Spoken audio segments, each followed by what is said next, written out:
Oh my gosh, y'all, I was just watching the Game Awards, and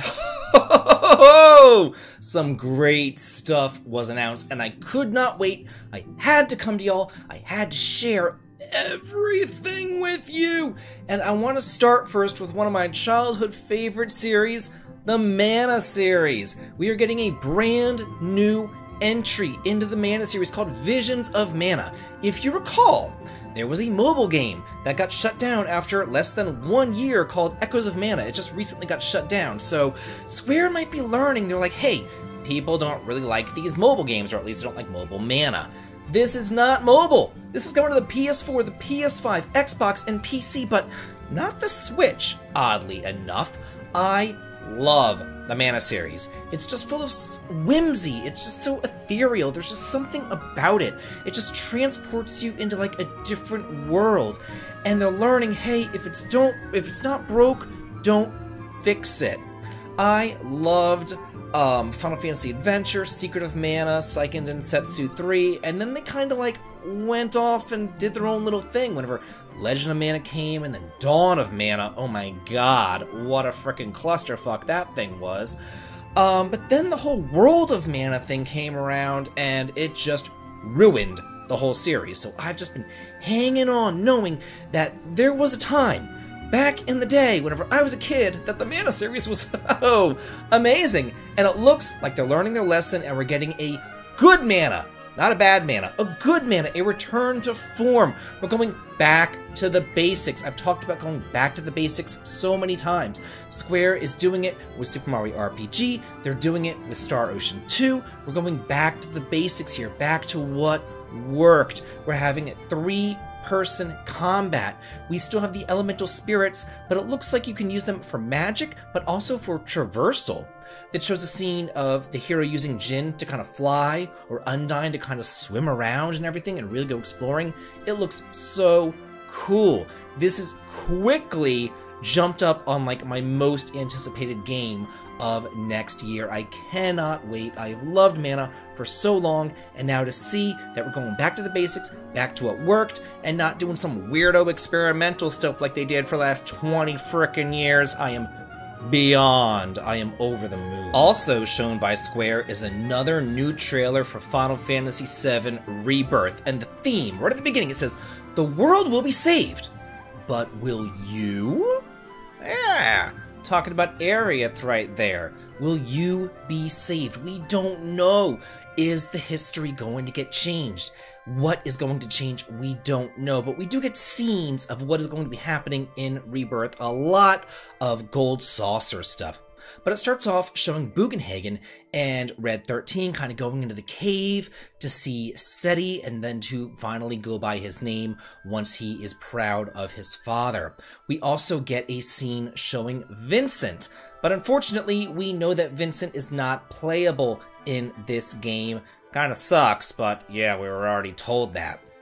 Somebody who is playable in this game, though, is Zack. He has his own chapter. We get to see quite a lot of Zack, and he actually meets up with Biggs, and I am so happy to see Biggs. He's super hot. He is just, oh, he's so hot. And speaking of hot, Sid. Sid also isn't playable, though. Vincent and Sid aren't playable in this version. It kind of sucks. It does show some of the combat, though, like the combination attacks, like the dual attacks. It shows Yuffie grabbing onto Kate Sith and like spinning him around and everything, whacking all the enemies. Looks like so cool. There's summon battles. It shows the Phoenix fight over at Fort Condor and everything. It's, oh my gosh, it is like mind-blowing. Then there's a scene with Coates, a really like minor character. I was looking at this guy and I'm like, who is this guy? He has like a green coat on, he has golden teeth and stuff, and then it clicked with me. I'm like, oh, he's the guy who helps the party escape the North Corel prison on the Chocobos. And speaking of North Corel, we saw a scene between Barrett and Dyne, and we all know how that ends. Then another scene with Marlene talking to Zack, and what Marlene says, oh, it's like haunting. I have chills. When she wakes up, a scary man is going to kill her. We don't know who her is, but I have 99.9% certain that I know who her is. Hopefully Marlene's premonition doesn't come true. Then it shows this like long scene, and I was like, what's going on here? Is Final Fantasy VII harkening back to 6, and they're doing like an opera scene, but instead of having Celeste, they're doing Arius with it? Like, what's going on? And then it hit me, I'm like, oh yeah, there's this play that Cloud and Aerith do, and that's gotta be what that is. That's the play at Gold Saucer. It showed so much, and then the final, closing scene, Aerith is sitting there, and she's praying, and she's pleading for you to come help her, and then a little solitary black feather comes down the screen, and we know who wields the black feathers. That is Sephiroth, the one-winged angel right there, and I am just dying! That's coming out February 29th worldwide for the PS5, and oh gosh, Square is on fire right now. And now, oh my gosh, y'all, Atlas, Metaphor ReFantazio. This is from the makers of Persona 3, Persona 4, and Persona 5. We got a trailer on this quite some time ago, and then not a whole lot of more information, but now we have a brand new trailer! We have English voice acting too, and it just looks so cool. I love the art style, the art direction of it. You can tell that the people behind Persona and Shin Megami Tensei and all that made this. It's so cool. It says, all men are created equal. There's no conflict. But we all know that that can't be true. So that's actually a fantasy. It's a dream.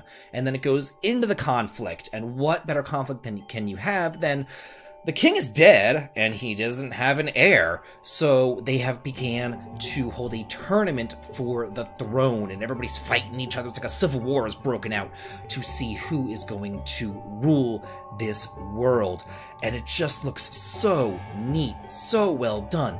Something that I was kind of questioning, though, it shows action combat, and it also shows turn-based combat, kind of a mixture of the two. I'm wondering if you can pick and choose which one you want, or if maybe little small fry, it's action, but then when we get to a boss, it turns into turn-based. It did show press turn combat, very similar to the Persona series there as well. Then, at the end of the trailer, it said that it's coming out this fall of next year for the Xbox and PC, but we already know, they ain't fooling nobody, because we already know that it's also coming out for Steam, it's coming out for the PS4, and it's coming out for the PS5.